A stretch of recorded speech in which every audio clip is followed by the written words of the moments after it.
Hello and welcome everyone to this week's edition of the Watermark Wire. My name is Knox Kiernan, and joining me today is Hagen Rogers, founder and executive managing director of Watermark Advisors. How are you, Hagen? I'm doing great. Thank you, Knox. Wonderful. So our discussion today centers around the idea of Southern-Style M&A. It's something that we've all heard you say many times. So I was wondering, can you give us an idea of what you mean by Southern-Style M&A and why you think it's the route to go? Yes. This is a phrase we think characterizes our approach to M&A, which what we mean by Southern-Style M&A is a relational approach to M&A as opposed to what is conventionally performed by service providers in the market, which is more of a parachute M&A. I'm going to explain that metaphor a little more in a few minutes as the parachute, but relational M&A means to do M&A well, we recognize that often the outcome from having sold your company or acquired a company is not so great in regards to return on investment. And so we have designed a method of how to engage and work with our clients that is not just doing a terrific job in the transaction. It means bringing an approach of walking with your client across what we call the M&A bridge, walking across the entire bridge, which includes three phases: a preparation phase, a transaction phase, and an integration phase. And the measure of success as to whether the fact that you invested in an M&A acquisition, that measure really doesn't take place until the client steps off the bridge. Then you can measure success, both financially and strategically, as to whether or not it was a good deal. So we mean relational. To cross this bridge, we know that we're not experts in everything, so we bring on board with us collaborative partners that are experts in all three phases. And that sounds pretty expensive to do when you visually see all the different skills required in the three phases to do M&A well. Mm-hmm. So we are willing on the buy side to give up our success fee in order for that client to affordably cross this bridge in three phases with a collaborative group of experts. Wow. So that means we have a passion for excellence as a firm. We want excellent outcomes for our clients, and that requires excellence in each phase and in each skill. And that means bringing the best service provider for that particular skill and function that we can bring on board with us. We know that acquirers are busy running their companies and protecting their brands, and they don't live on the M&A bridge, but they have to cross it to execute strategy of M&A. Mm-hmm. Wonderful. So I want to run through the team and give everyone listening an idea of the breadth of services and relationships that go into this Southern-Style M&A, these experts that you're talking about. Could you give us a brief understanding of who you've brought on and how they work together? Yes. So again, the three phases. Well, I'll take each one. Sure. And give you an example. I think that'd be helpful. So in the preparation phase, there are, we believe, 8 different disciplines that the acquirer must cross over, step through, and evaluate how they are addressing these 8 different disciplines. One of which is strategy. Another is commercial due diligence. So these are not skills that Watermark, we're not the expert in commercial due diligence on the market. So what I'm talking about here is the market conditions and outlook for an industry in which you're wanting to acquire a target in. Sometimes you're acquiring in your own industry, and so less commercial due diligence is required, but sometimes the strategy of M&A necessitates an adjacent acquisition in a different market, a product extension or a market extension. And so therefore you may need to spend more time in commercial due diligence on that adjacent market. Example of a firm that we like to work with is Plant Moran on commercial due diligence. A lot of large accounting firms or consulting firms have a group within them that performs commercial due diligence. On the strategy side, for years we have worked with a firm out of Nashville called Executive Aura, and they have a certain way in which they do strategy with their clients, and have done great work with our clients on the M&A bridge. Moving into the transaction phase, here I like where the partners come in to complement us. What we do in-house is what I call core M&A, and those are about 5 different disciplines: valuation work, synergies work, deal design and negotiations, and financings. At the same time, you've got 2 other processes, big processes, that have to be ongoing as you're doing the deal. Right, this is all happening at the same time. Simultaneous. It's very intense and resource. It requires a lot of resources. You have what I call defense, which is due diligence, and there are arguably 12 or more different areas of due diligence that need to be going on simultaneous while core M&A is going on, while a third discipline is happening, and that's integration planning.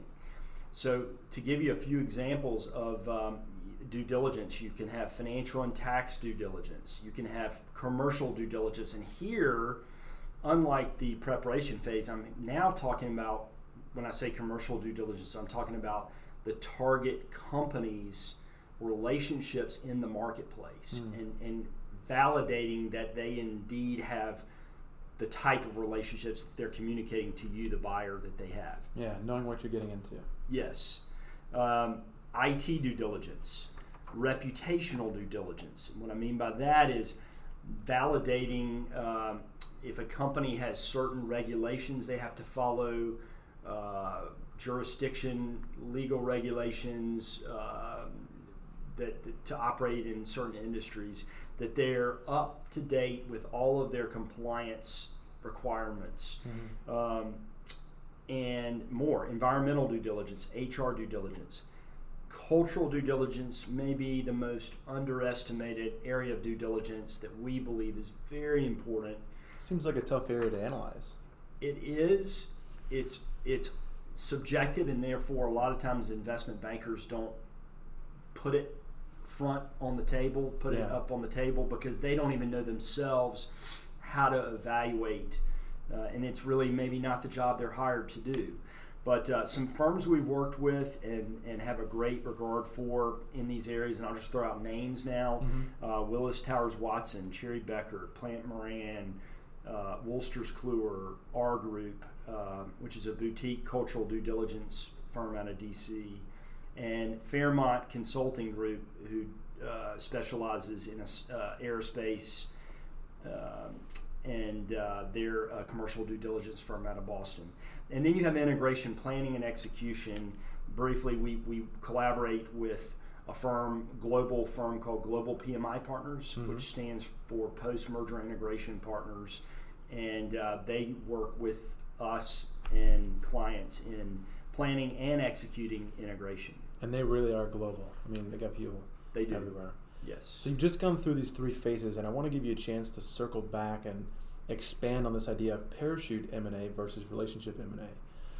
Going back through the preparation, transaction, integration phases, where would the parachute M&A come in versus where's the relationship M&A coming in? What I mean by parachute M&A is, and this is how I was trained, with excellent training programs and brands. What I mean by parachute, I use this metaphor of the bridge. Whether you're an acquirer or seller, you cross this bridge, you step up on the bridge when you decide as a company you're going to do M&A, then you cross the bridge in 3 phases, the ones I've just mentioned.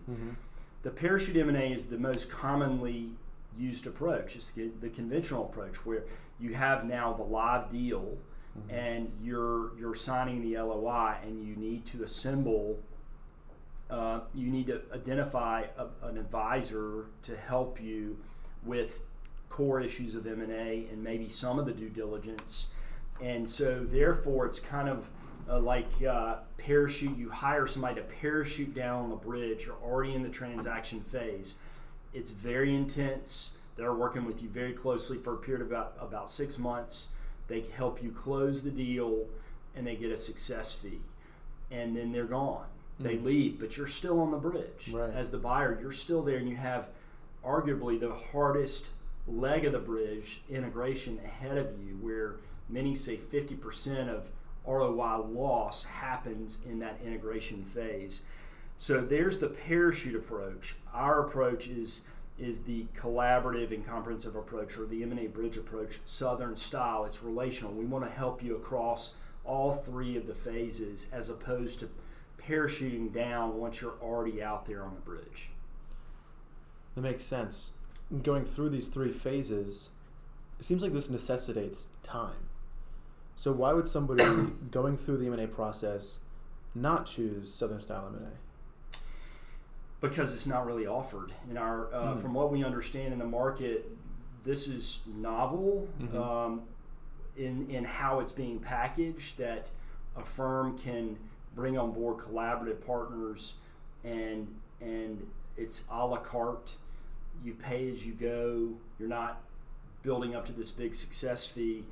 It's unconventional in how compensation for it works and how the actual experience works. So I think that's the reason why others are not choosing this. It's not being offered. Right. Great. Well, it's good to get the word out then. Now, we've had a few misunderstandings. We are out of Greenville, South Carolina. We're in the South. The tea is sweet. The weather's normally pretty good. Not so much this year. Yeah, last few weeks, disregarding those. So how does the Southern-Style M&A come across to people from outside the South? It's a really good question. And I think there's a misperception that this type of M&A is for Southern companies, those that are headquartered in the Southeast U.S. The Chick-fil-A's, yes, the Coca-Colas. But and that's not what we're getting at when we say Southern style. It is, but there are certain connotations to the South that business is done in a way in which relationships are that they override everything else. Business relationships matter a lot, and so therefore, what we're saying here is, while M&A is about a transaction, we think for the client to have better outcomes, that it needs to be, when you're thinking about your service providers that are helping you cross this bridge, you actually need to think of it less of getting the transaction done and finding a firm that is wanting to help you cross this, because it is a journey. It is a journey that has phases, and different parts of the bridge require different skills. Having a relationship is very much in line with how the South broadly does business. Relationship, whether it's relationship banking or where you buy your clothes, is often in the South done more in a relationship versus maybe other parts of the world where it's maybe less about the relationship. We think that M&A done at its best is done more in a relationship. So if I'm getting this correctly, most of what's offered out there is, we're going to come in, we're going to have our financial statements ready, we're going to do a DCF, we're going to put you through the works very quickly just to get you through the transaction, take our success fee, and hop off the bridge. But you're re-engineering the model to include a longer period of time. And it's because it's a more intense, vulnerable relationship, you put the emphasis on developing that relationship and going into the Southern-Style M&A. Yeah, so for us, it's not about how many transactions. Now, often being in this profession year after year, the number one question I get asked is, how many transactions are you working on right now? How many transactions are you closing? And as I've evolved to this approach, and I didn't start with this approach, I've evolved to this approach. My answer is, I'm working with several clients right now, none of which are in the transaction phase. One may be in the preparation phase or two, and in different areas of preparation. One may be needing integration help. Maybe there are one or two that are in the transaction phase, but I think of M&A more holistically, and I'm doing that for the client because I think that's the best mindset for the client. Understood. You mentioned the evolution. You didn't start off doing this. Could you speak briefly as to how that process got you to where you are now?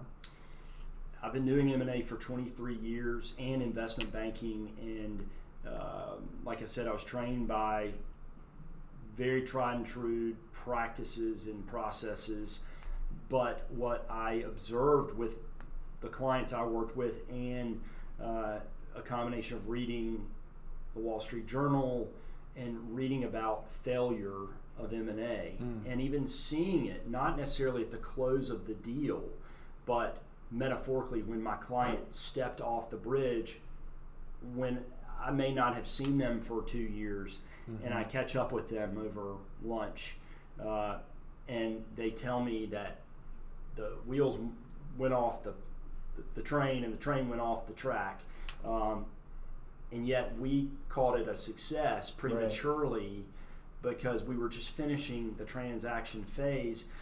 As that happened, not just once but several times in very different contexts, I had to kind of step back and say, why is this happening, and what can be done? What can be done to minimize these problems that clients have that are integrating, and this has been an evolution for Watermark and myself of about, I'd say, right at 10 years now that it has been in development, and it's I think a really needed way of doing M&A.